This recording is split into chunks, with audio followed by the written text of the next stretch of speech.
Salutations, everybody. It is Matty here today with episode 161 of the H.A.M Radio Podcast. And it's me, Karak, with ACG. No guest this week. Karak, thank you so much for joining. We have an exciting, varied game news week coming your way. Thank you guys for tuning in. If you like early access to the podcast, flick the Patreon a buck. You get early access amongst many other tiers. And also, we have mobile links down below, so if you want to listen on iTunes, Google Play, you can go ahead and do so as well. Click away. Now, let's get right into it. That's probably our quickest intro. Let's get right into it. I have to interrupt you and say, congratulations for making it through another birthday. We did not celebrate this and with last podcast, and you had talked about the cool stuff you did for your birthday, and I was like, I gotta say, good job. You made it, man. You made it. You're 1 year older. Do you feel smarter? A little bit, yeah. Do you feel more? A little bit. You're like, I've learned a couple. Yeah, I mean, I look at it this way. I look at my videos when I was like 19, and I look at them now, and I go, holy fuck. Yeah, but, that's awesome. Yeah, for those wondering, I actually went to see SpongeBob the Musical. Yes, that is a thing on Broadway. It was really fucking awesome, actually, for those who are SpongeBob fans, but there were people way older than me there. There's this widespread appreciation for SpongeBob, understandably so, for its humor, but also a lot of kids there, too. It seemed like just everyone who could possibly enjoy SpongeBob was there. And, you know, the dancing, they had, like, rapping, they had tap dancing. They had everything. They covered all the bases in this musical. And I'm not a big musical guy, but let me just say my girlfriend killed it with this gift. It was fucking awesome. So yeah, that's very cool. Do check that out. It's so good. And now, as I was trying to earlier, let's get into The Crew 2. I have not seen this game, played this game. I did get a review copy from Ubisoft. I have yet to give it a whirl, though, to tell you the truth. So, Karak, you're going to be leading me along here. What's up with The Crew 2? Well, I don't want to harm anything, but you and I have disagreed, so I'm sure I won't be swaying you. But yeah, man, it had a lot of issues. And really? Yeah, and I think the first thing. So you and I agreed mostly on. I think it was Far Cry 5, or maybe it was Origins. It was Origins that I know. Did you review Far Cry 5? I can't remember. Yes. What did you think of that? I thought that it was good, but the way anyone played the story would be different because of how the open world approach was. Remember how we talked about player agency, and it's a big thing Ubisoft wants to do, and because of that, it led to very inconsistent experiences. Well, there you go. That's that's The Crew 2. The Crew 2 in a nutshell is every it's almost like every lack of self-confidence Ubisoft has in moments of respite, moments of quiet. They cannot have you experiencing those. They want you to, at all times, be getting Twitter followers and fucking, or as I call it, fake Twitter, so fitter followers. But it's like the entire game is social-based. Everything. Is it like Horizon 3? A little bit, but it's so many levels above that, Matty. Like, you'll go around a corner, right, and it'll be like, you're getting 200 followers for this corner. And you're like, what the fuck? It's just, and I'm not lying. It's like you pop a wheelie, 17 followers, and you're all, okay. So what happens is it causes this loop of like, and because followers get you the other things in the game. So you're just, I mean, a lot of people I saw who were reviewing it were just finding a stretch of road and just like popping wheelies and then turning around, popping wheelies, turning around, and I could tell what they were doing right away. I was like, he's just gaining these followers. And the entire game, I get the physics because a lot of people complain it's a bouncy physics game. I think that's on purpose because you're bouncing off fucking skyscrapers with your car. So, like, I'm okay with that. But, dude, I'm telling you, the pop-in is egregious. It's the worst pop-in I've seen in a game in so long. Yeah, so you're driving talking Fallout 3? Talking Borderlands? Not that bad because those are a full jet. Oh, Borderlands. Yeah, probably. Yeah, because, like, you're driving, and it's like God's like, oh, shit, I forgot to put that building down. And you're like, eh. And I was playing it on a maxed-out PC with everything on Ultra. At times, it looks fucking amazing, though. Yeah, I saw some of the pictures you had posted. Yeah, you know how it is. It's that fucking back and forth. Every Ubisoft game has this, where if you capture it in a moment, you're like, that Far Cry 5, same thing. You're like, that's fucking awesome looking. But when it starts moving, you're just like, eh. And then it adds planes and boats, which I have to admit, I love both of them. But they have the worst events you could ever imagine. So it's like, no lie, your events, almost every event for your airplane is this. Pull off a barrel roll. pull off another barrel roll. Okay, you have 20 seconds to pull off whatever you want. Okay, now you have to do a climb straight vertical. It just tells you. And you're like, really? Rarely in the plane are you going against others. Most of the time, it's just a solo you performing tricks. The boats, fantastic. They're fun. But when you get in a race with other people, the rubber banding shows up. And and so I rated it a deep sale, actually. I rated it a rent. I was just like, it's not ready. Sounds about right. It's missing stuff that I think a normal game should have. What's strange is, I remember us talking about the Crew 1. You had, I think, gone back to it. You had talked about how they were like, dude, it's good now. It's got a pretty big player base. That clearly is true because it justifies a sequel. And so why the backtrack, right? When they had everything in place, is it because all these systems didn't work together? Is it almost like, oh, it would be awesome to add planes. Okay, let's add planes. And then they add planes and they go, well, what the fuck do we do with them to make them worth flying? What do we give the player to do to reward them? Because that's, I think, a big hook with racing games now, at least from my experience with Horizon. What I've seen is, you know, how do you keep spoon-feeding rewards to the player to keep them just driving around? Because, you know, for, I think, gearheads, that's probably a big compelling reason for them. But for players like myself who aren't huge on cars, you know, that reward, that giving back is probably a big hook.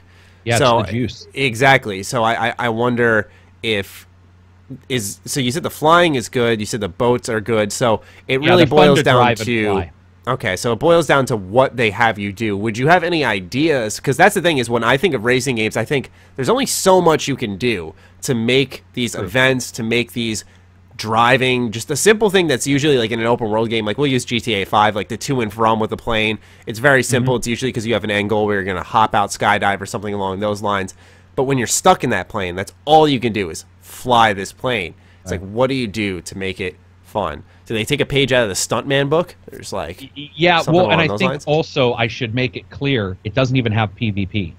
And so it's only got co-op multiplayer. So there's no PvP right now. They said it'll be in September. So this is a game called The Crew.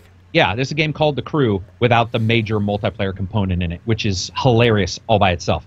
But yeah, it is that. It's exactly that. What it feels like is they thought, let's, instead of make Crew 2, let's make Crew 1 the way we sort of wanted originally. But it is a step down from the Crew 1 with all the expansions. Additionally, it's the same map. So there's a lot of retread. And I think people don't remember that with a boat, there's no verticality in a boat for the most part. It's fucking flat water. So unlike a car where you can go up hills and go down hills and, you know, freeway underpasses and all that stuff, in a boat, you're fucking going as fast as you can forward. And it runs out of fun really fast. It was weird to play because it was like I got in a boat and they even have a little gamified bit to make it more interesting. You pull back on the thumbstick and it's called trimming the boat, and it basically raises it, makes it go a little faster. So you have to sort of like identify when you do that because it makes your steering a little worse. So I can see where they were like, we need to make this more interactive. But in the end, it doesn't. In the end, it's just not that good. And then the rubber banding ruins everything. Dude, rubber banding's so bad that I parked and you could literally see the cars behind me slow down. They were like, "Urgh," because I was in the lead or in the pack, sorry, and they didn't want to overpass me because rubber banding was on.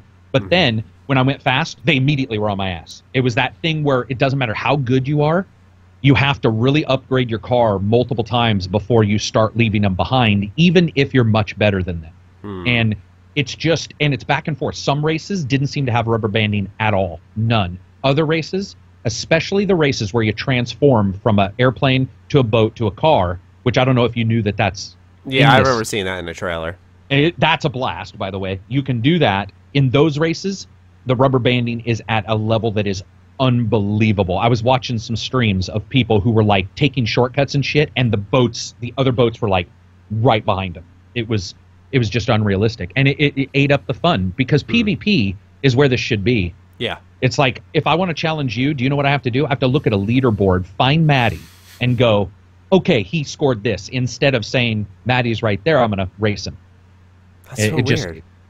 It's missing a lot, man. Yeah, it's missing a lot. I feel like one of the fun things with Horizon 3 was there was an open world, there was a lot of collectibles, but also the missions were cool in a way. Like, for example, you had to race, I think it was a train for one of the first big major events.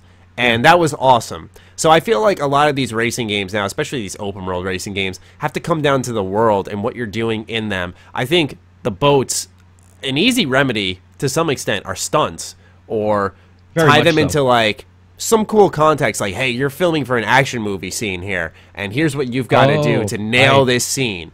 You know, or if you're in the plane, try to design some very, like, a city that's intelligently designed, rather, to have maybe, like, skyscrapers that you have to, like, fly in sideways and then, like, really angle yourself around. I'm not saying that's going to fix it, make it an amazing game, but I just feel that that would be a little extra oomph that it needs, because, like you said, it's very much you hold and you just drive along. And especially when you're out in the open water, there's no, like, real turning or trying to avoid other cars or people. I would totally play what you just said. If like selling me on the fiction of a stuntman, I'd play the fuck out of that. Right? But it's like I feel that's the obvious route. I think I'm pretty sure in a lot of ways that's where Horizon went, and I don't know why the crew, especially I have not played the updated version, but especially when they had what seemed to be a working formula, why they regressed.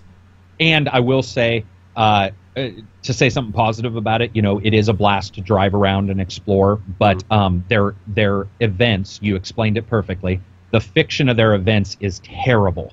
It's just, there's just like a drive fast here kind of event. That's all there is. It's like a speed trap. You know, there's no selling on the fiction, like you said. Like, I would love a boat, like Stunt Guy, where, you know, it's like you have to hit this jump and then go over the bridge and we're going to film it. You know, that would even sell more towards this fake follower Twitter thing, because that's a big deal in the game too. Okay. So what happens when you get a lot of followers? Is that like story progress, or story progress? Okay. Yep. And then you have to finish these matches. And here's, you know, it's funny you mentioned that, like, they just feel like they added stuff. There's like these families that sort of run the roost for particular types of racing, and when you defeat enough racers in that particular area, you sort of face off against the family monarch. So it almost feels like a gang, but they don't do anything to sell you on that. And they don't do any fiction, you know, to where it feels like that's really what you're doing. It's like a lot of nouns and verbs, but no story from it. It's very weird. Very odd game. Very odd game. I mean, it's kind of like a pick your poison, because I think, was it the Crew one where they had the, or am I thinking of Need for Speed? There was like a game that tried to tell a story, and it was very the Crew one tried to tell a story. Yeah, and it was just very like, okay, please stop. Like, you know, they were trying to act all badass, and then I was thinking to myself, no, I'm not comfortable with this. You should hear the slang. I can't wait till you start playing, man. They'll be like, "You're the fucking rockinest dude that ever lived, man. We're gonna jack up your car." It's like a Fast and Furious kind of thing, where they're sort of trying to like filter in that. But yeah, I know a lot of people are probably gonna comment and be like, "Well, I'm having a blast." That's totally cool, because I did in the first couple hours too. I think it's just over the period of time, it started to really fall off. That's the thing with Ubisoft games I've noticed is Far Cry 5, Origins, and now what you're based off of what you're saying with the Crew is there's this late game downfall. It's like the first 20 hours, you just go, yes, yes, yes. And that's what I'm so afraid of with Odyssey. I'm very excited for Assassin's Creed Odyssey, especially after playing it. I was like, yes, this is what I want. I'm just so afraid that, like, that arena mode I played, the choices in the game that I played, it's just going to become redundant so fast, because that's what Ubisoft does. They put a new bunch of ideas in front of you. They're like, this is what we're selling the game on. You go, awesome, I'm in, because these are new ideas I can get behind. And then you get into the game, and usually the game evolves those ideas. So as you get deeper in the game, there's more to keep you hooked. It becomes a more grand thing. But it turns out that that never happens in these Ubisoft games. And it's the same rinse and repeat, rinse and repeat, rinse and repeat. It's like it doesn't recognize it's, maybe they're so in love. We talk about a lot of like developers being so in love with their own product that maybe they don't notice, hey, this can get redundant, because they're like, it's my game, and my game's fucking awesome. And it's like, you know, and these games are awesome in their own ways. It's just that a lot of these activities, they get boring. You know, I also have to say, Matty, we've talked about what you were saying with Origins and all this stuff, where Ubisoft is like, we're going to open this up and just have the player create the story. That's great in some games, but I'm really tired of all games from Ubisoft already hitting this. You can already feel it. And I think that, like, you know, we didn't love the story in the Crew one, but there's ways that they could have worked some stuff in here. Like you said, selling the fiction. I hadn't thought about the Stuntman thing. I don't know why, because that's, to me, that's the most organic way you could have done this, especially because they push it all the time. They push the social media. So it's like, who cooler than a Travis Pastrana who's out there throwing his body into the wolves so you can laugh? Jackass. Like, that's the kind of stuff that could be great, right? But instead, it's just, and there's no drivatars, which I think is probably one of the best parts of Forza, where I can see Matty, if you've played the game. I remember when I was reviewing Horizon 3 and I saw you drive by the Ghost and you can see somebody drive by and you're like, that's fucking awesome. And you can you can race whatever level they are. That's brilliant. And it's missing all of that. It's it's empty, and oh man, it's a weird game. I can't wait to see what you think when you play it, because especially after you get those first few hours and then you see the economy, dude. A car will cost $300,000 that should cost about 19, and then Ubisoft bucks are super low. So it's like, all you have to do is look at that and go microtransaction, in which they do sell. And naturally. so when you buy it, it even tells you, how do you want to buy it? Do you want to buy it with in-game credits? Do you want to buy it with, cash? And you look at some of these cars and you're like, okay, well, it's 4 hours of racing and races I'm not a big fan of, or it's $5. That to me is what they've pushed. I didn't like it in Origins, wasn't a fan of it in Far Cry, and I fucking hate it here. I don't want to see two currencies ever in my, I don't want to, and that egregious. I mean, it's just right there. It's like, and dude, the real money. Does it money, break your heart knowing that, there's probably people, thousands, considering the game sales, it's probably a small percentage, but those thousands of people have probably dropped some amount of money on those microtransactions already? Yeah, because it's like one of those, it's there, someone will do it. Well, and here's why. The game also goes back on any racing game that I remember for years where you can't change your car class, and there's multiple car classes. So yeah, so if you buy a drag racer, you can't change the drag racer to a sport car. You have to buy both versions. And to me, that's just a microtransaction waiting to happen. Yeah. So it's like, oh, I've got the drag version. I love the look of this car. I'm going to jump over and change it into the touring car version. Guess what? Nope. You have to go buy the touring car version. And matter of fact, somebody did some price breakdowns, and there were normal version cars more expensive than their race versions. So it'd be like, here's a BMW, $500,000. And I'm exaggerating that number. I don't remember what it was. But here's the BMW outfitted with fucking, 18 turbos and 2 engines for $200,000. And you're like, their economy's borked.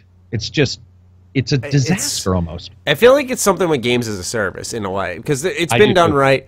But I feel a lot of the times with the approach when they go, okay, this is a live service, and they look at, especially when it is Ubisoft, but we can look at companies from the outside, like, this wouldn't be games at, would it be? It's $60. Games as a service, is it free to play and then games as a service can be both. It can be both. Okay, I'm just making sure I'm not using the term incorrectly. I was pretty sure it was both. Okay. So, I look at Star Wars Battlefront, and I look at Fallout 76 as examples of especially Fallout 76. I feel like that's going to be a game with a bunch of ideas just slapped together, and Bethesda's going to see how it goes. We're going to see what breaks, what gives, and it's going to be pretty messy at launch. And I feel like that's the same thing with all of these games as a service, where let's just slap it together and see what happens, let the player base sift it out, and once they sift it out, we'll have the, a year from now, we'll have the ideal product that's probably the one you would have wanted at launch. Rainbow Six Siege. Yeah, that's what I'm saying. Yeah, I was also alluding to that, as a company as Ubisoft, they can look internally and go, Division, Siege. Okay, so we have 2 games with, and the crew, and the crew. 3 games with huge resurgence in their player base because of how they updated them, how they patched them, and how it caught players' attentions. I mean, it's, you can't really argue the logic, right? Especially if it's Ubisoft themselves, but especially on the outside looking in, I imagine companies like Bethesda and EA have observed that and gone like, well, let's do that. Except in the case of EA, there's so much fan hate that a lot of Battlefront 2's player base just... Yeah, they just left. What worries me is exactly right. The games as a service, and then you look at the borked economies, which I don't think are on accident. I think there's some psychological shit going on there that I couldn't track down, but I'm sure is going on. But I am done with games as a service where the game hasn't improved with its prequel, with the prior. So if Crew 2 was better than Crew 1, then games as a service to me can work. But what we have not seen yet is that. It's the same way when you see an RPG and you beat the first one, you go into the second one, and they're like, you have amnesia. You have to learn everything brand new again. You're like, oh, for fuck's sakes. The same thing happens. Crew 1 had all this shit. You jump into Crew 2, and you're like, it's got less everything, but it's the same price. And Games as a Service pops up. And I just don't like... I don't like where it's almost like if they had one problem, I'd be okay. If they had microtransactions that were not forced by any means. I know people are thinking I'm saying they're forced. They're not. It's just psychologically they're there to trick people. If they had just those, it would be one thing. If they had Games as a Service, it would be one thing. But they fucking merge them all, dude. And you're bombarded with, it's not even the best thing right now, but maybe you can buy the best thing. And you fucking, really? I mean, just seems wrong. This is why you're talking about, like, you might go back and play, and it's like, I'm just fully in on Vampyr. Like, I beat my first playthrough, instantly hopped in my second one. Like it's a good game. Almost in, like, I wouldn't say instantly. Like, I beat it at like 2 a.m. I was like, all right, I'm going to go to bed. Went to bed, woke up, worked, and then, like, right when I had free time, I was like, all right, boop, new playthrough. Yeah, like, awesome. That game, I got to talk about it for a sec, because now I finally beat it. Like, oh, fuck, bro. It's not the level of choice and consequence in I shouldn't say it's not the level. It's a different choice and consequence than I ever expected. It's really how you interact with the city determines the outcome of the whole game, and also how people react to you. I mean, the district status balancing, the feeding, and when you feed on certain people in a social circle, an event might pop up on your map. You go visit that. I mean, there's so much cool stuff to uncover. Really, my only complaints with the game are, A, no fast travel. That sucks. It gives me, like, PTSD of Thief on the Xbox One and PS4. Oh, right, yeah. Oh, my God. Just that interworld travel that just... It's like, just let me click my map and click the icon and go to the new hideout. That's all I need. Vampyr doesn't have that. And also, it can be a little buggy. Like, this isn't a huge spoiler, by the way, folks, but you know how there's the morgue next to Pembroke? I guess you can go in the basement. My first playthrough, that I got the key, I went to the door was locked, I'm like, I'll probably go there later. I'd gone back multiple times, it still wouldn't work. Start my second playthrough, I get the key, fucking door's unlocked. Oh, weird. So, yeah, I wasn't able to explore the basement of the morgue by the Pembroke Hospital the first time through, and I missed, like, huge lore, huge info on characters, and this game is so character-driven. I mean, you can sign on and spend like 2.5, 3 hours just talking to people in a community when you get there. Or reading their bios, which aren't small, you know, multiple page bios. Yeah, the profiles and stuff. I mean, it is a spectacular RPG that I personally went out and bought another copy on top of what I was already given, because I wanted to make, like, because they said at 500,000 sales, we'll consider this a success. At 1 million sales, we'll do a sequel. I'm like, I'm fucking putting my money down. Like, give me a sequel. Come on. Yeah. Because this game, man, I mean, it is just, it's unique. And we had talked about how, like, games in this space need to be explored. Because that's one thing that this year has been special with is RPGs. We look at Kingdom Come Deliverance, we look at Vampyr, two very different RPGs that try very different ideas because they're in a space where they can. They get the budget, but they're kind of in that AA area almost. Right. Kingdom Come more so reaching, even though an indie studio, reaching for that AAA or AAA tier. It's fantastic what we're seeing in this genre, and Vampyr, game of the year for me so far. I don't like it. It's kind of how I feel about God of War, except this one's less strong. Where once I beat God of War, I was like, all right, this year hasn't been that great for me in terms of games, so like this is definitely my game of the year. Like, it was almost like, I'm giving it to you. Whereas Vampyr, I'm like, that's my game of the year so far. Like, it's absolutely a stronger there. reaction. Yeah, strong. It's like this is going to be harder to break down than God of War. Were you excited? I don't know if I ruined this for you. I can't remember if I even told you, but I personally, the best part of that game was when I lost a district and I went back in and it was all bad guys now. Like, and all the humans had left, so I lost all that EXP, which bothered the fuck out of me. But then you notice there's like graphical changes, like boarded up doors. There's just small graphical changes. I haven't had a district go hostile yet. I'm very close. Oh, what? Really? Yeah, oh, dude, not yet. Fucked up then. No. You're fine, dude. Because this is the beauty of this game, though, because I'm doing things like, here's a good example.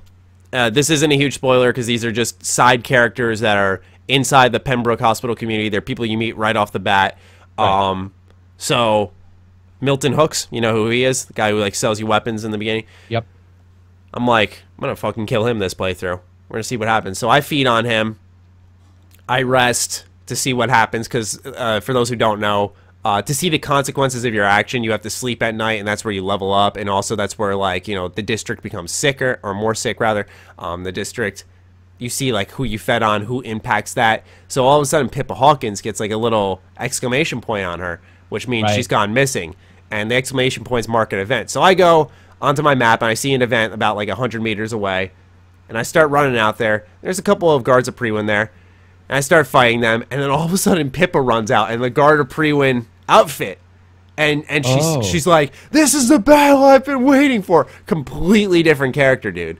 And it was insane. That's what I'm saying. That's what I love about this game. So you're like, oh, dude, I'm so sorry for ruining that. But it's like, that's the beauty of this game, is that you and I and my friend Vinny, my friend Brian, like, we've all been sharing our stories on how we've tackled this game. And for the first time since probably Divinity, and before that, I don't even remember when, they're genuinely different. Dude. Huge. When you lose a district, so you're talking about exclamation points, this is why I think this game goes up a level, and ignoring, you know, some bugs and stuff, but when you lose a district, you will get these notes that are like some event happened in the district. Oh, yeah, like almost a newspaper clipping? Yeah. So I went to them, and I go to this place, and there's a bad guy, and as I'm fighting the bad guy, I look at their name, and I realize that he's been turned, and it was one of the main characters that had been turned into a bad guy. And I found out that in all the district, what happens when I talked to the developers, they said, when you evacuate a district, when it goes bad, people leave, but not all of them escape safely. And the game will capture some of them and say, now he's a bad guy, or now this has happened. So I was going through the destroyed district, killing enemies, but also learning, like, did the guy escape? And you'd find out, no, they tried to escape, but you'd see, like, you'd walk into a building, and now the building was destroyed inside, and his body was there. And you're like, oh, fuck. Like, not only did I lose the district, this guy didn't even get out alive. And there's, like, a white X over his door, which had never been there before, to indicate, like, we're leaving this spot. It's amazing. And I never, ever had what you just said. Like, that never even... So that's insane. Like, now I just want to jump in and do that exact same. That's the thing I love about this game. I'm thinking, like, okay, evil playthrough, I'm going to feed on everyone. It's simple as that. But there's a level of consequence even when you're being bad. Like you said, the district goes hostile, everyone dies, everyone's gone. You see, like, a different level of consequence where you killed a certain people, so therefore you found that dead body. But if I killed that guy earlier, maybe I go in his house and I don't even find that dead body. I find something else in there. It's like the way the game replaces events and makes every choice feel unique. Yep.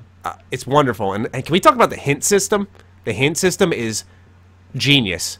It invests you gameplay-wise. I see what you're saying. Where you get the hints and you get XP through them. So if you're doing a pacifist playthrough, it's always going to be a little bit of a struggle. But, you know, the way that the game rewards you through dialogue, through investigating and being on top of everyone's shit and connecting the dots and making the right choice, just, my God, man, it's so good. I love that hint system. It's also soft, which I like. It's not, it doesn't, I mean, sometimes, like when I lost the district, it's like I was warned because it said the district is going to remember this or something. I was like, that's probably not what I wanted to see. But a lot of the hints the district will face the consequences of your choice soon or something like that. And a lot of the consequences, though, are a little soft, which I like. It doesn't necessarily put a finger in your eye and say you need to watch this tomorrow. And I did love that. The hint system I liked because there's just nothing. There's nothing like it. There's nothing that has you build up knowledge about somebody to get more XP in almost any game I've ever seen. So it was a first game where I'm like, it was forcing me, or not forcing me, sorry. It was offering me the ability to learn more, and that person's worth more, or to not do that at all, not kill them, or to not do that at all, kill them, and then all the various levels in between all of those choices. And honestly, it's an ingenious system that I honestly think we will see a couple companies try to, like, mimic in some way. Well, that's the thing. I loved in old RPGs, you discover something in the world. Like in this game, you find a notebook or a diary, and you find this connects to some character you had met earlier in the game, you go, oh, fuck, I remember him, and now this all makes sense. And that you can bring it to them and talk to them about it. It's something that we don't see in games nowadays. It's usually based off major events in the story, where this game, scouring every corner, reading every piece of text you can, is genuinely rewarding. Yeah. Oh, my gosh, man. And the combat, I think that's something some people have had some gripes with. I liked it. I liked it too. Yeah. That's the thing. I mean, especially on an evil playthrough where you're feeding yourself a ton of XP and you are able to pull off some crazy shit. I mean, the two-handed weapons, and if you're doing an evil playthrough, I've noticed you get more weapons. Like when you're feeding on people, you'll loot them afterwards, and they have a ton of shit on them. Something that when I was doing my pacifist playthrough, although I failed at that, I actually fed twice, which I'm pissed about because I wanted the platinum trophy, and I guess you got to not kill anyone to do that. Wait, yeah, I don't know if I could do that actually. Yeah, right. Because I'm going through. It's gonna take 3 playthroughs for me because my first original playthrough I beat it, got most of the trophies that way. Then I'm gonna do a playthrough where I take out all the districts, and that'll give me like the trophies I need. And if I want to, provided I have time, I can go back a third time, try to speed run it, and try to just keep everyone alive and go through the main story. But anyway, I got off track there. Yeah, just the combat, the silky smooth dodge animation. We talked about that all the time. Yeah. The dodge is just, it's a cool, because you were talking that prior to the podcast with Bill, I think. You were like, dude, the fucking, it just looks good. I mean, I don't know another way to describe it. It looks cool to have you like you see yourself from one place like come apart and then just reappear somewhere else. Yeah. They did a really good job with that. Like when like a ranged character's like pointing his gun, backing up, and you're just zigzagging like this, just coming at him. Awesome looking. Amazing feeling. And I will say, if there's any complaint I have about the game, and I can see why some people felt battle was easy because of this, and I did not play this the first time, but stamina is a little too powerful in the game because it's connected to dodge. And if you have a bunch of stamina, you can take out almost anybody because you're able to dodge. Where there would be a guy with a 4-hit combo, I only had 3 dodges. So I would have to make sure I dodged away, and then sometimes couldn't hit him, and so those battles were much tougher. Reg on my channel, he was like, dude, I just put them all in stamina, and I was able to dodge everybody past their combo limit. So if their combo's 4 swings, he would dodge 5 times, and he would still be able to attack. I just hadn't done that. I think stamina, I would like to see that. I would like to see it turned down just a little bit as the most important skill, I guess. There's no, I don't know another way to say it. But because they do a good job with blood. The blood is, or the different damage types, right? That too. Yeah. It's just a well designed combat system, I think. I hope we see it in other games, man. I do too, and I really hope that game gets a sequel because God, so do I. There's just a load of like I think they also really maximize the potential that game had. I think they did everything they possibly could have with that game. I walked away from that thinking like they really did, especially in my second playthrough. I'm like, they really did everything they could. They were given the time they needed. There's not a lot of shortcuts, I guess, is the way I would describe it. It felt like it wasn't one of those games where you know how it is, where you go around a corner and you're like, yeah, this is the place no one will care about, so we're not going to draw the best things or do whatever. It never really felt like that.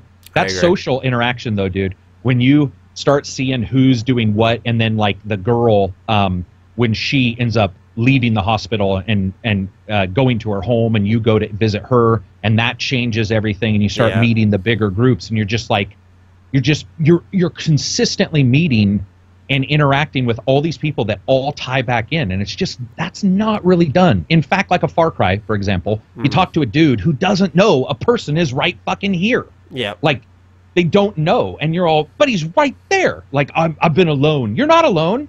The fucker's 5 feet from you. But in Vampyr, it just nailed it, man. Especially because, like, you need to feed on certain people, you need a certain mesmerize level. And that was difficult. So it's like sometimes you want to feed so badly if you're doing an evil playthrough, but it's like, I want to know what happens when I feed on this person in specific, like Camellia. Right. I haven't had the chance to, but she's level 5 mesmerized, so I got to wait till the end of the game if I really wanted to feed on her. And I'm so curious what happens. So it's like, man, I want to feed on so many people in Whitechapel, but I gotta wait. I felt bad too, Matty. Like when I'd kill somebody, and the one-liner I'd be like, because I think I told you about me killing the one kid and then finding out like he had been shoring up the entire family, stopped his mom from going into prostitution. I was like, are you fucking kidding me? But what I really felt weird about was like I'd kill somebody and that fucking last thought that was in their head.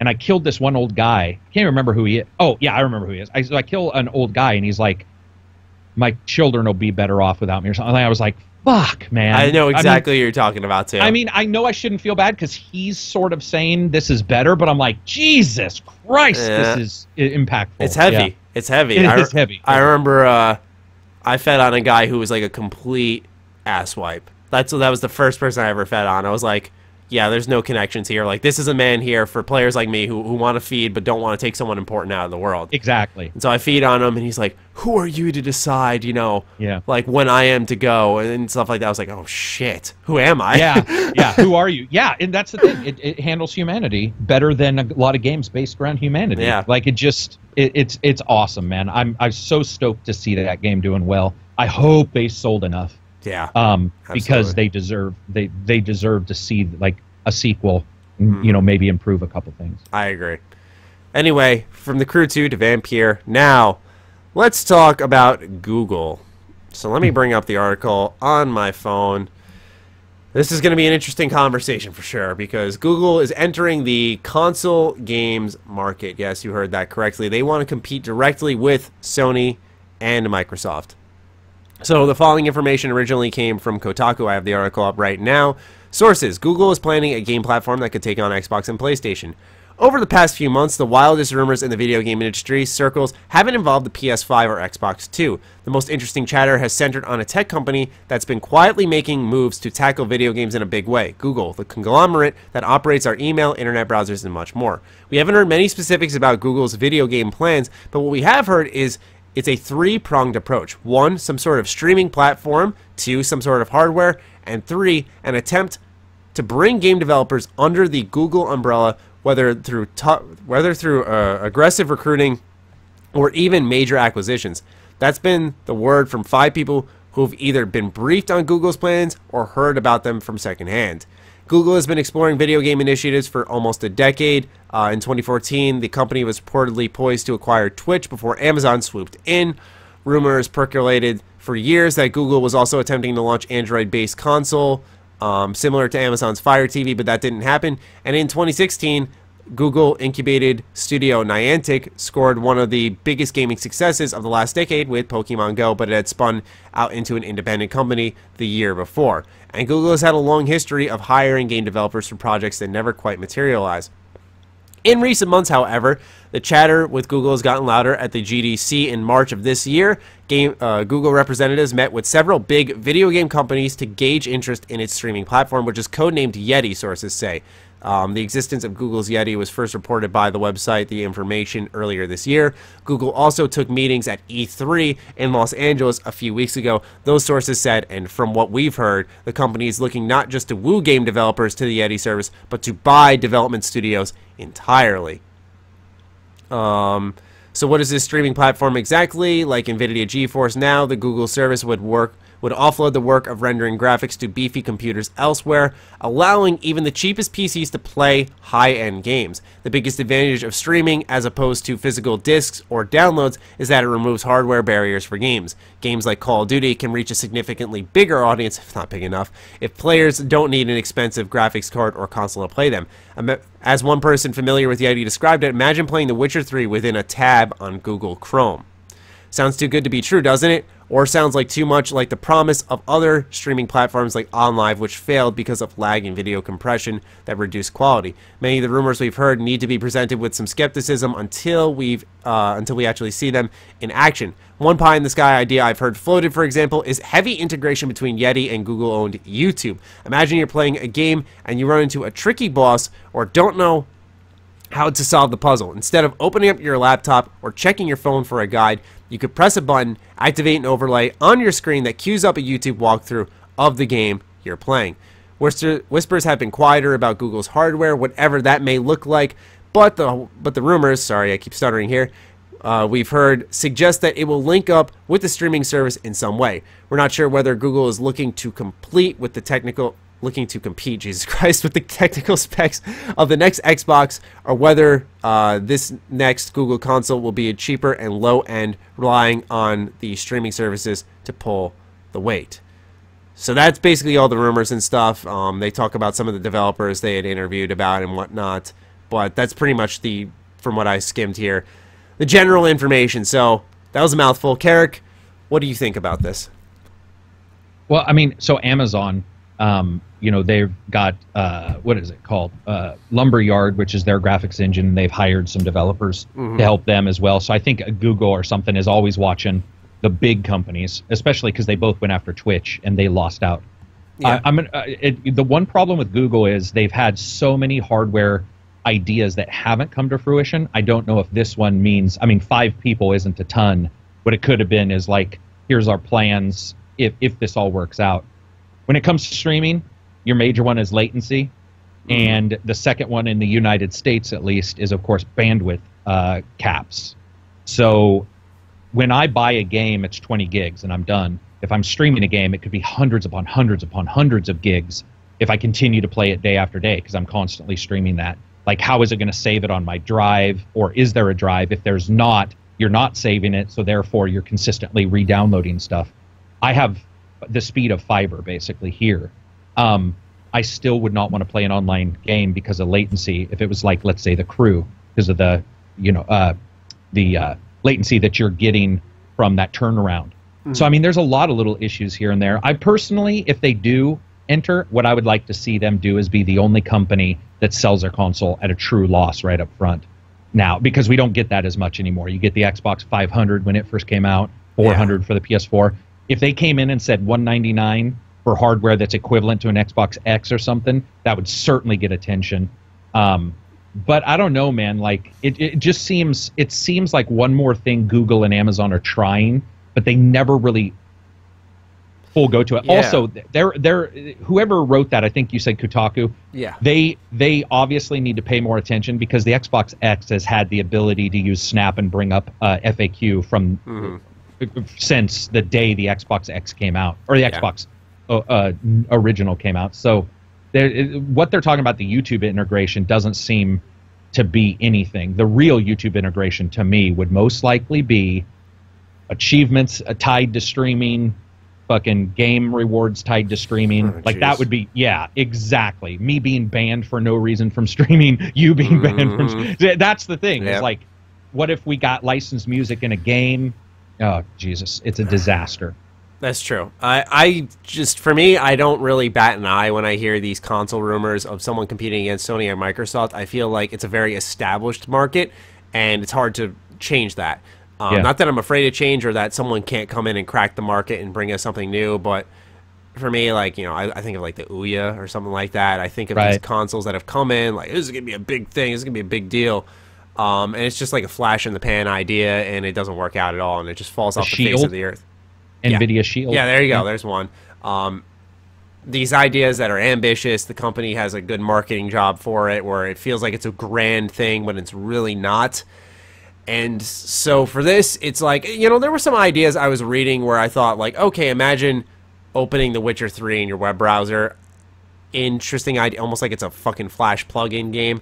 Don't know how that would work. Don't know what exactly their idea is, connecting the hardware to the streaming service. All we know is there is something tying them together. Who is the target market for this? Is this for hardcore gamers? Is this a cheaper option to get gamers into the high-end experience at a cheaper cost?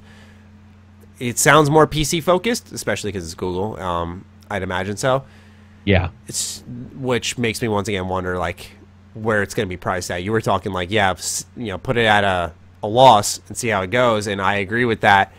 I think something along those lines would work well, just to get interest, because I think a lot of these companies get so absorbed in their ideas and what's happening within their walls, and like, this is an exciting idea because this is different for us, and they're all thinking like us. They don't realize that the outside, the gamers, we only know three things, Xbox, Nintendo, PlayStation. It's like, it's always been like that. And yeah, we've seen, like, you know, the Sega Dreamcast, Atari trying to make a comeback.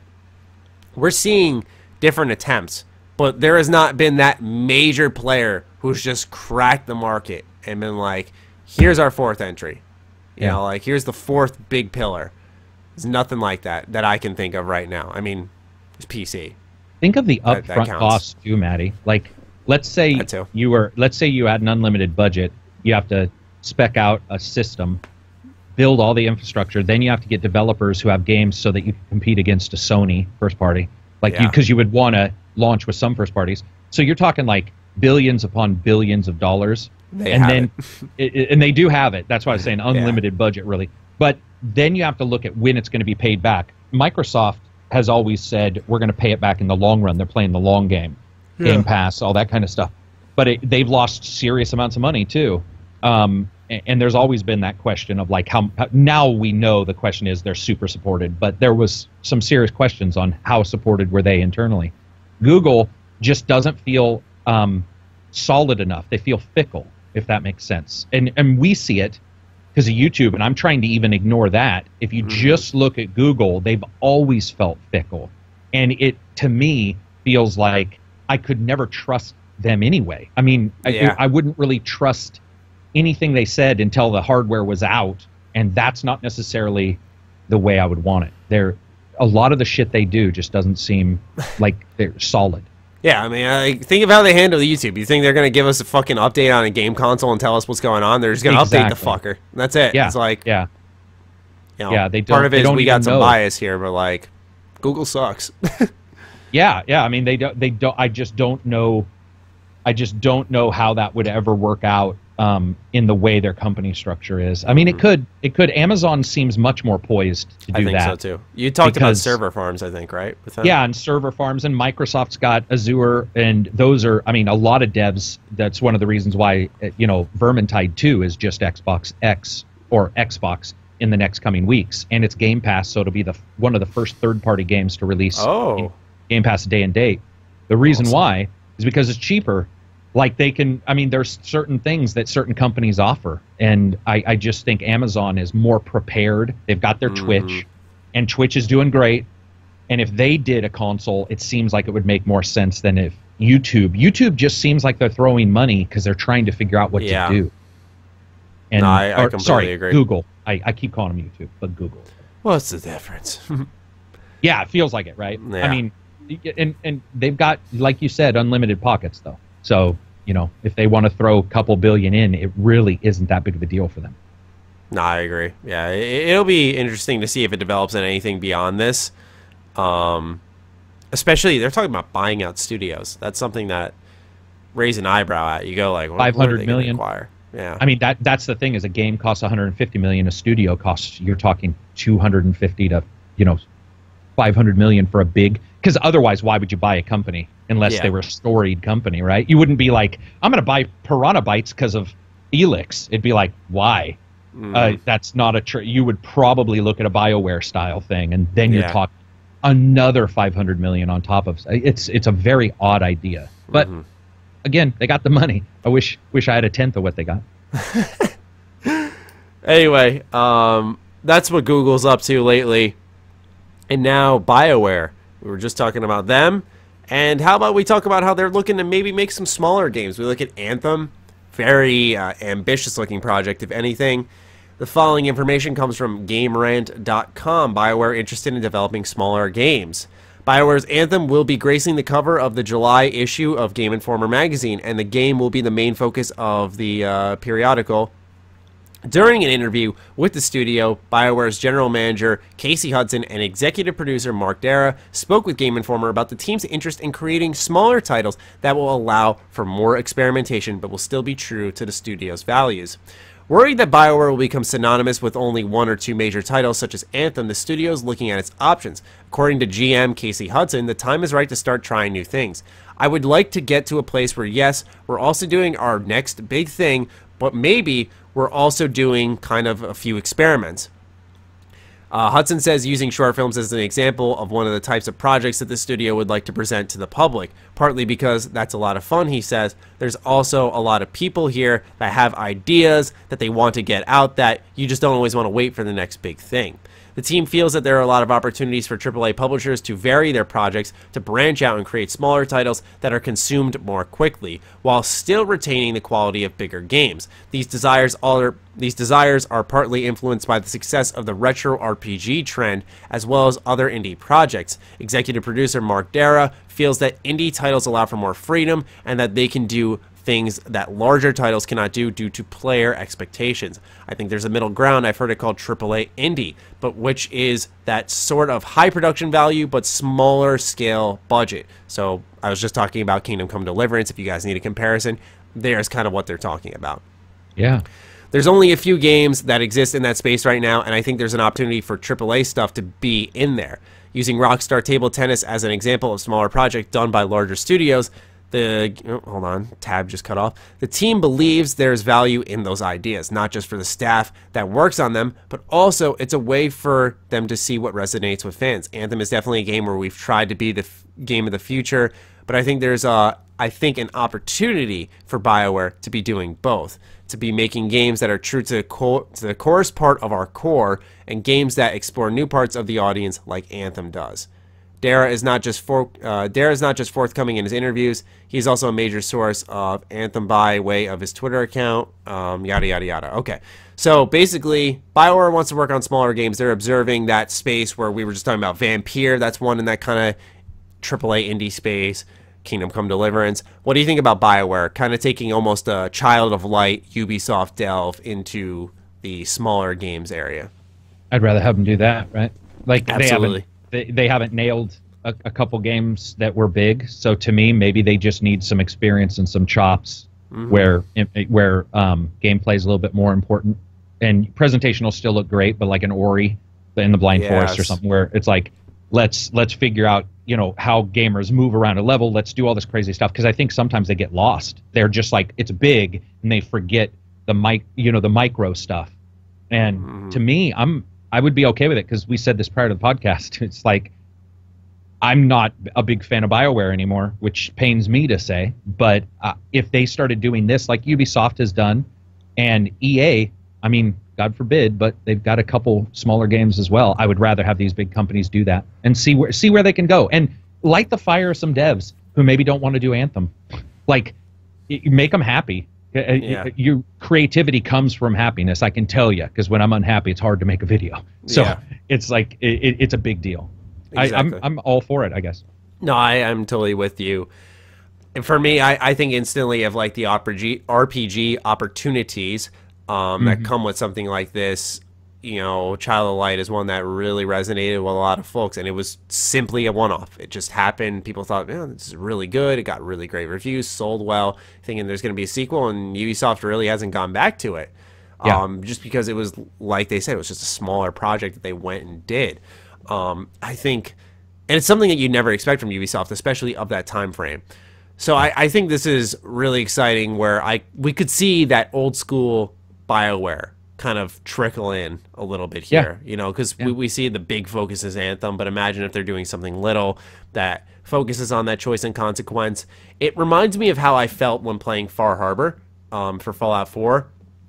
You know, it was this DLC that felt like a traditional Fallout games in many ways, and an old Bethesda Game Studios game. There was that level of choice and impact, and how people reacted to what you did on that island, or not on that island, I'm sorry, at Far Harbor. It was really well done, you know, and so it was a smaller project, and I think when it's a smaller project, like you said, they're always so focused on thinking big, you know, what can we do to, whoa, and it's like, hold on, it's just this big, which means we can take this area and cut it up like in this many bits, and if we put that much effort in there, I imagine also it's an excitement of they feel the finish line is like that much sooner, where for sure, you start work on something, you know, like I'm sure most game devs are like, this is gonna be a couple of years, like we're not gonna be able to talk about this, and then we're finally here, we see something, but this is another couple of years, and especially with delays like Anthem, but like a year. Yeah, exactly. And it's probably like you just want to see the fruits of your labor, right? And so I think with a smaller project like this, just you can get shit out within a year easily. And maybe I don't know how they would work, but I would assume this would be true, but maybe a developer working on the smaller game could feel a little bit more investment. Because I think most people who work in a game like Anthem probably can't say, oh, that's for sure mine. A texture artist probably can. But most others, true. It's like I'm lost in the, maybe there's the name Casey Hudson, but I'm, Karak. No one talks about Karak. But it's like if you have a 10-person game where your credits isn't 10 fucking hours long, but is just, like 2 or 3 minutes, and people can say, hey, who's that? Mm-hmm. And that's and that person I want to check out. And so the developer, like you said, can see the fruits of their labor. Which is, I think, the way to probably make a lot of those people happy. I mean, if you're not, imagine working in a team where it's like you're just a cog. Yeah, I was just about to say. You're just like a piece of the puzzle. You're not a major force. Some people like that, but I just feel like there are also people who, you work hard to get to that position in your career, and you're finally there, and it feels like, well, I'm just someone. It's like I want to be, pardon me, I had to burp, a bigger part of what's going on here in this huge studio. And especially, imagine the folks at Ubisoft who, like, these are people who are like 1,000-man teams. Imagine seeing that credit list and just be like, I'm one of many. I just imagine maybe it's a little bit disheartening for them. Yeah, psychologically, there's also no real incubation programs that I know of in a lot of those bigger companies that really make you feel like you can move up and become the next Peter Molyneux. Mm-hmm. Even if you don't want to be him. Let's say Cliff. If you don't want to be him, but you want to be somebody, you want to be known, and you want to make a breakout game, what have you. If 10, 15 people are working on a game, there's a far higher chance that people can say, you know what I love? I love the level design in this game. Who's the level designer? Not Zers, not plural. Mm-hmm. Who's the level designer? And you look him up and you're like, holy shit, this guy nailed it. There's more risk, because if you suck, you can't hide. You can't hide in the umbrella of other people. You can't be like, it was all of us as a team. But other than that, I'm excited for it, because I think that also it leaves a person who maybe wants to do an indie looking at these bigger companies and saying, hey, there is some support here. I don't have to pay my own insurance. I can go work for BioWare and work on a smaller title versus me at home, putting my house up for a mortgage so that I can get the money to make a game. So the more the merrier to me on those smaller ones. Yeah, I honestly hope they do pursue that, because that's something that, like, I read, and I actually got pretty excited about that, because, like I said, there's just a lot of potential there, and I think it could help a lot of people out. It's just like, it seems like there's only good things that could come out of that. You didn't play. Did you? Oh, man, sorry, I can't remember. Did you play Life is Strange? Yes. Okay. Did you like Life is Strange? Yes. Okay, so Awesome Adventures of Captain Spirit got released. Did you get to play it yet? Yes, I did. Okay. That's a free game, and it's about an hour. What I would love to see a BioWare do is do some crazy shit in an hour. Mm-hmm. I would fucking die. Like, almost like a game jam.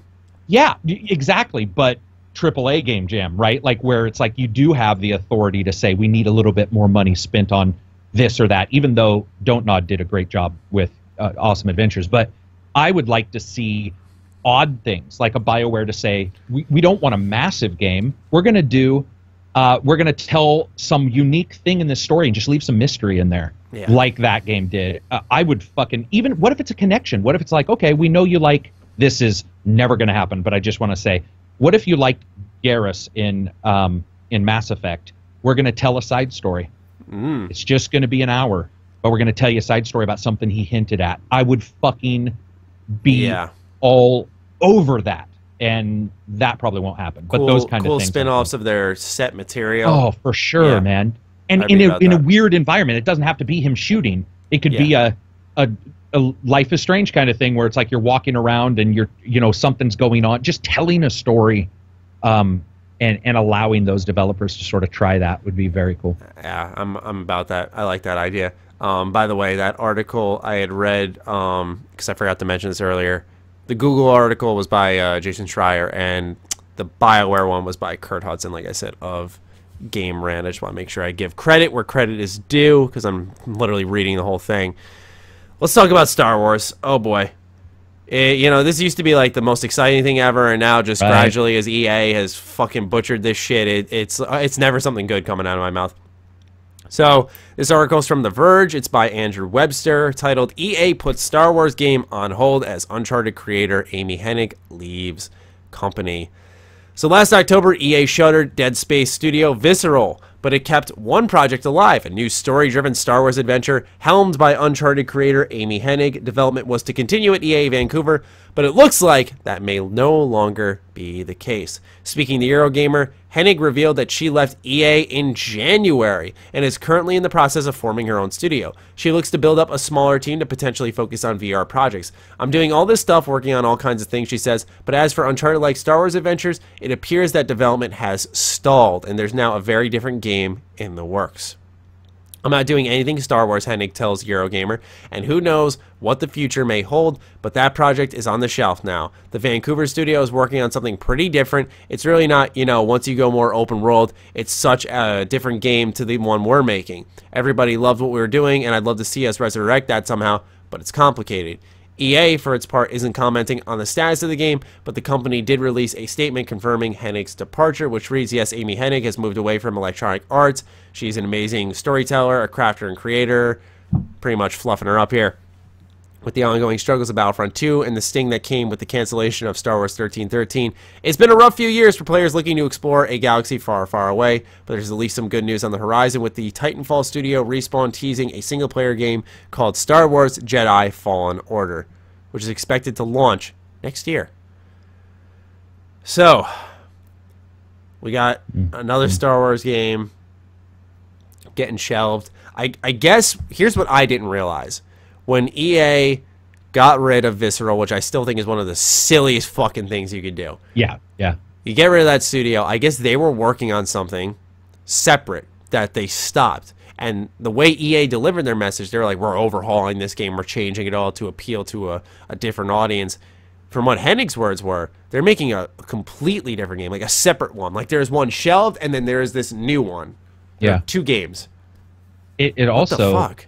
Man, it makes me sad because Amy had issues with Uncharted and left there, had issues here with Star Wars, and what seems to be the reoccurring case, two times isn't necessarily reoccurring, but even what she said sort of indicates this, is that big storytelling single-player, linear, maybe not linear, but maybe hub, like a Uncharted, whatever, based on one character heavily may not be what a lot of companies are looking for, and I think we already know that. Every game has to be fucking open world these days. It's like you're gonna have an open world fucking football game or something. So it worries me because from what I understand from the people I talked to about Star Wars 1313, that was very far along. This was somewhat far along, and then somebody, I remember when all this happened, they were like, well, we're looking at more of an open world, blah, blah, blah, and it's just like, not every fucking game needs to be that. Not every, it's done, man. It's like it's really showing its age right now when it comes to open world games. It's really showing its age, and I was not like that 6 months ago to a year ago. I did not believe that. I was feeling that for a while, the open world fatigue. Yeah, you have been. You have been. I was just like, dude, you know, there are some games that it makes sense for, and there's some that just don't. Yeah. I mean, that's why a game like Vampyr, I don't mean to go back to it, but like that's a nice palate cleanser, because while it's open world, town. Yeah, it's like semi-open. It's semi-open. There, it's like you're restricted to a certain path. You can only go so far off the beaten path in the terms of exploration. It's very, but it's narrow Dark and Souls world scope. Yeah, wouldn't you say? Yes. And that limitation leads to exploration in new ways, like conversation, like the choice and consequence we were talking about. So I look at that and think, why don't developers or publishers see that? You know, why is it always got to be that big epic adventure? It blows me away. Yeah, it blows me away too, especially when you look at, I want to make sure people don't just think this is sales, because you can also look at a game like No Way Out, which was $20. You only bought one version. Both people could play it. This is the game that came out a couple months ago. It was a prison break. That was narrative. There was a little bit of open, not world, but open exploration in the small places, and it did fan-fucking-tastically well. Yep. And so it's like, we know that there is a... Now, there were other things. We both didn't need a version. That's a money saver right there. If you want to get rid of these big linear games, that's one thing. But what I would like them to see is instead say, we are going to do a big linear game, but it's going to be a little cheaper. I mean, I know that sounds bad, but right now it does seem like a lot of people want open world. I don't necessarily. I look at Hellblade. There's one that Hellblade. did really well, still continues to sell well, just surpassed 1 million copies. And, I mean, that's a 6-hour-long, linear as fuck game. Yeah, right. And it's just, but it tells a really good story. They're available. They do cost a lot, especially voice acting. People don't realize voice acting is fucking atrociously expensive. But I would really like to see it. I think Hitman is going to be, this sounds really weird as a really weird aside, but Hitman not being episodic, I do feel, even though it's open level, I do feel is going to help everybody look at a game and go, you just gave me hope. Yeah, it doesn't have to be episodic. It doesn't have to be open world. It can just be flexible, like a Vampyr. But Hitman's different. You're just killing everybody. But it can be flexible in that way, and we can still move forward. And then Amy can find a company that's going to back that and say, you know, we do want that, and we'll give you the money for this. But maybe you don't have to always be 60 hours of story either. I do feel that sometimes these linear games are like Ninja Theory makes Hellblade, and we're like, 6 hours? That's edible. I can eat that. That's okay. I can jump into that. But how many times have you and I haven't played that game because I don't have the time. Yes. Sometimes a 6-hour game is your fucking best avenue into a gamer's life right now. And I would love to see some really good, poignant stories by Amy, 6 hours long. Yeah, I just feel like it's a checklist almost. I think Hellblade is a perfect example. It's like, hey man, you should play Hellblade. Why? And you give them like the breakdown, like the story's really good. I think I like the combat a lot. I thought it was visceral. I felt it was fun to be a part of. Yeah. But you know, they're like, okay, well that's great, but I'm not going to spend $60. Oh, it's $20. Okay. Well, how long is it? I don't really have a lot of time. I got work. I got this. I'm hanging out with my girlfriend this weekend. Oh, it's only 6 hours? I could beat that in like 2 evenings. All right, yeah, I'll pick it up. Boom. Just like that. It just happens like that. You know, that's the thing that I get this grand vision, and I agree that, yeah, the fucking 60-hour adventure shit, like, even if they cut that in half, it's not that I don't want to put that time into a game, but like every game demanding Elix is one I skipped out on because I imagine that's a pretty big asking time for a game in probably the 30s or 40s. And it's like, I have to like a game to put that much into it. There was a time in high school where a game would fucking suck and I'd still put like 50 hours into it, no problem, without any questions asked. But as people get older, more responsibilities pile up. You don't want to spend your time always playing something mediocre.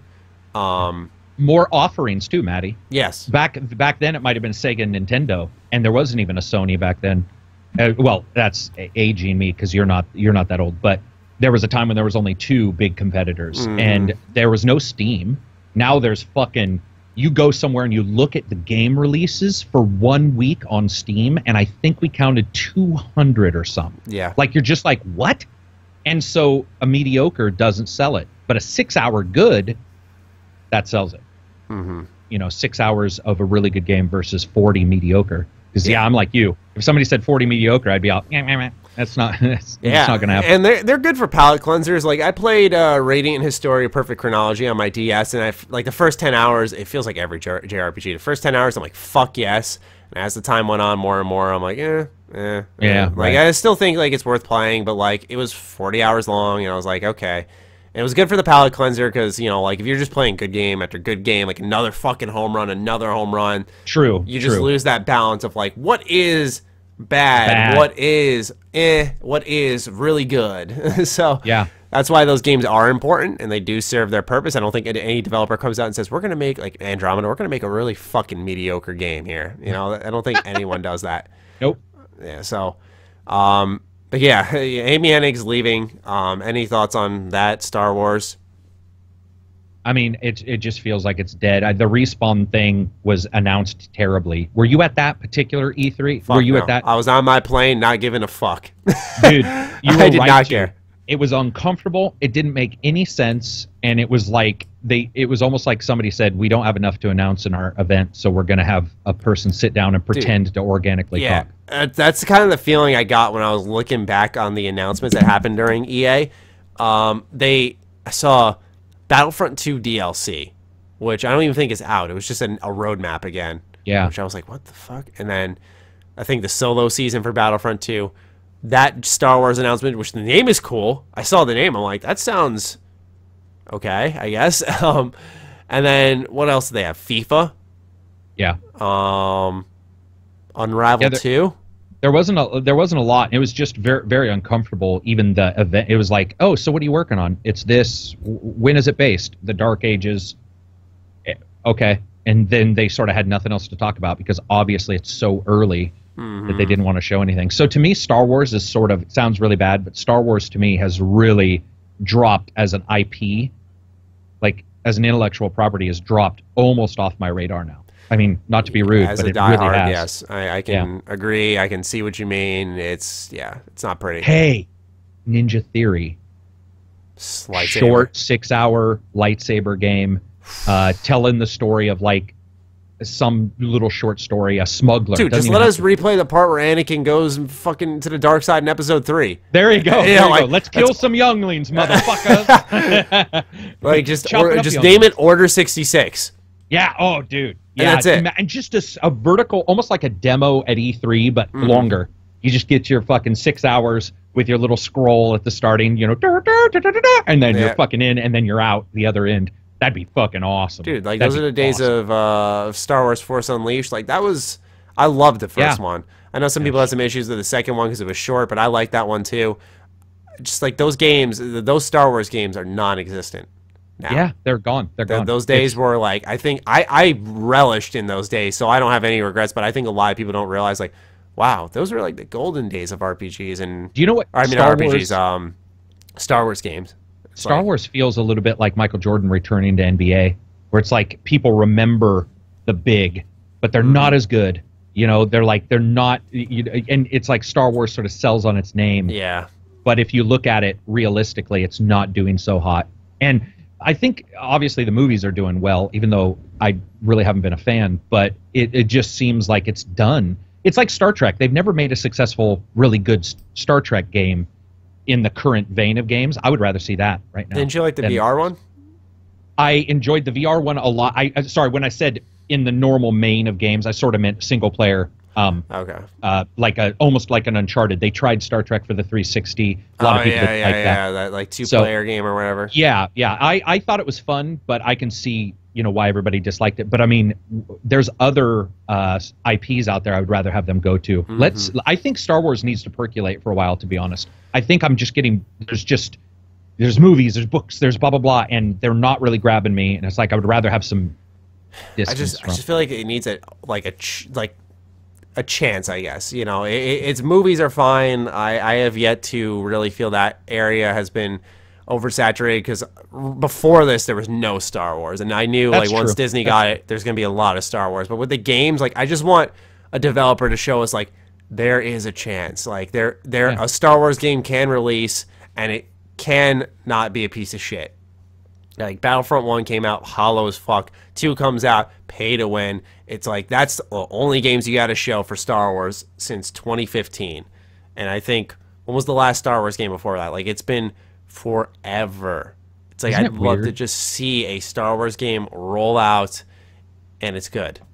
It's weird too, because if you and I played Star Wars Battlefront 2 and there were no microtransactions and you got your single player DLC, or I'm sorry, your single player story and your multiplayer where you can fly ships as well as do land battles, I think Star Wars would be in pretty okay shape right now. That's the thing. I always defended Battlefront 2. I was always like, yes, pay to win sucks, but underneath all this bullshit, what's sad is there was a good game. Yeah, and a good actress. I thought she did pretty well. I thought everybody, all that stuff, but it was so mired in that. Plus, there were a couple other issues, but overall, it was very. Oh man, they lied. Very predictable. Holy fuck. They lied, man. It's not going to be like everything. Exactly like everything else. $100,000. Just say that this is unlike anything you've ever been a part of. Yeah. And then you say that it's like. Yeah. So it's I don't know, man. The IP is in a weird place for such a popular IP, at least in games. Absolutely. But there is an IP that's getting a bit of a revival, and it's one that I really liked, and that's Red Faction Guerrilla Remastered. Oh, I love the destruction in this game. Isn't it coming out in like a week or two? July 3rd or 4th, next week. Hell yes. Yeah. So this one's coming out very soon. What are your thoughts? Like, do you think this is going to be one that ages well when you get your hands on it? I posted a video because I have the review code. Oh, and nice. I'm gonna be honest. So what they did, Maddie, is they took the old cutscenes and they just re-upped them to 4K. So those cutscenes are like Vaseline smeared on your eyes. You're just like, what is happening? It looks ancient. And then it jumps into the game, and you're like, okay. They didn't do much with the landscape at all. So it's still Mars, right? Yeah, so it's just like all red. yeah. Turd. It is right. Mars turd, because that is the way it looks. It's just. I heard you say that when I wrote it down as like a topic on my notebook, and you went turd like that. I was like, is that a hint at what I'm about to hear later? it actually is, and the destruction's there though. I posted 25 minutes of the starting this morning, and it's the game. If you liked the original, it's something that would jump you in. What I do think is weird is that those people would probably have paid, but they're going to get it for free. If you already own the Steam version of the original, you don't have to buy this. You get it for free. Kind of like Skyrim Special Edition. Cool. Kind of. But here's what's weird. The people who don't buy it, I've only played about 6 hours. I'm going to play it all weekend. I haven't seen a lot to sell a new player yet. That's what disturbs me a little bit. It is only $30, so that's a good price point. But it's like, on PC or consoles as well? Both, yeah. Wow. Okay. So it's like, will it draw new people? I don't know. The destruction's great, like you said. Like, that's the best. I mean, there's something satisfying about chopping a building's fucking supports out. Like, and it looks cool when it does it. It looks like the way we wanted Crackdown 3 to look when they showed the destruction. But it's interesting, man. I don't know. And the shooting ain't the best, I will say. Do they still have the multiplayer? Yes. Yeah. Wow. I mean, well, the tab's there. I'm going to check that today. But yeah, it's all that stuff. It really surprised. is a whatever. Like it is. It's got everything the original. I love the multiplayer in that game. Yeah, I mean, I want to know how we sell it. Like, if it is good, right? How do you say, look at this ancient-looking game, because it doesn't look new even at 4K? How do you sell that to people today at $30? That'll be difficult. Like, it's going to be interesting this weekend to play it and see if the gameplay elevates, because I don't remember much about the original, just being brutally honest. I remember the gameplay. I don't remember shit about the story. Yeah, neither do I. So that's sort of what I'm jumping into right now.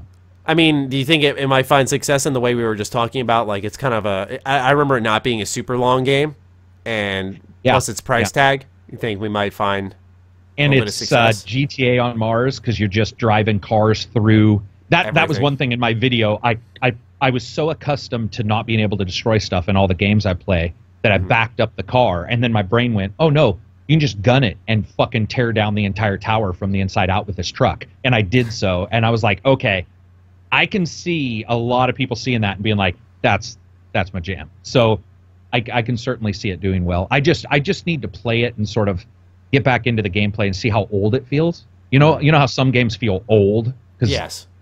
Control wise or what have you. That's really what sometimes, I sort of need. Like, I feel it in the animation work, like when you're trying to do like a quick turn almost, and like your character just kind of like loops around really slow, and you're just like, this feels clunky. Yeah, it feels clunky. So that'll be something I have to experience. But $30, not bad. Yeah, $30. Because here's the thing: is, like I said, I'm in the middle of my second playthrough of Vampyr. I'm in that period of time right now where I'm just waiting for Octopath Traveler. At the end of last episode, I talked about how much I'm really excited for that game, and so I'm trying not to start anything like too big before then. Yeah, because I want to play Octopath and give that everything I've got. So it's like I might just stick with Vampyr, just keep rolling with that. Maybe see if I can bang out the Platinum Trophy before Octopath comes out. Or I might pick this one up, because when you said $30, I was like, Yeah, I mean, it's a good price. July's the month of re-releases, because there's that, and then there's the X Legacy Collection, and I love the Mega Man X games. I never really was huge on the Mega Man ones, but Mega Man X, especially 7 and 8. I know 7 a lot of people don't like, but I enjoyed it because I was a dumb kid. But X8 I fucking adore, and so those are games that I just want to go back to. They're some of the most satisfying speed runs to watch. Not that the other ones aren't, but I just have very fond memories of the Mega Man X series. Especially because, like I said, in X8 you can play as like Axel, Zero as well. I mean, it's awesome. So you know how much those are going to be, Matty? I think $40. $40 for how many games total? 8. 8. That's not bad. Yeah. Even if they're older or whatever, that's still. That's the thing. I might just pick it up just to see, like, do I like X1 through 6. Right.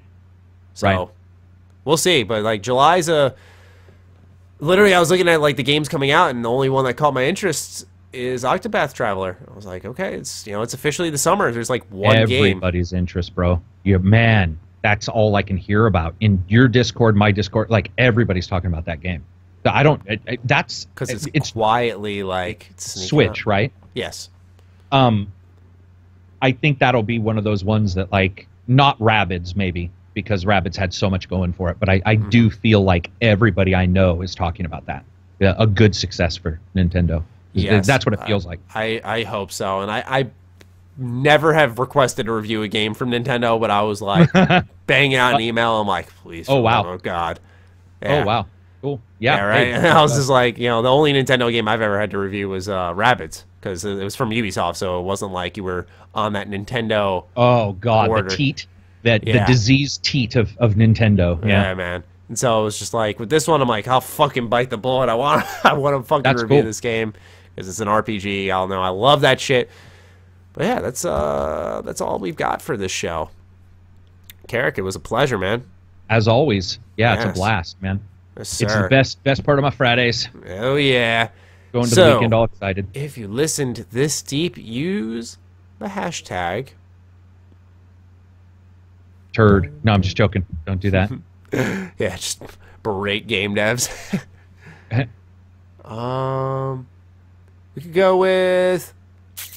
I'm looking at my topic list here. We should do something about like the smaller BioWare games. Or give BioWare a chance. Yeah. Give BioWare a chance. Give BioWare a chance, man. Yeah, it feels like a charity. Okay, yeah, do that. We'll do that. So if you listen this deep, you got Karak's handle on screen at Jeremy Penter, and then you have my handle at G27status. Tweet at any of those, preferably both of them, and just say hashtag give BioWare a chance. Let us know that you listened this deep in. That'll do it for episode 161. Thank you once again, Karak, and we will catch you guys next week. Peace out. Peace out.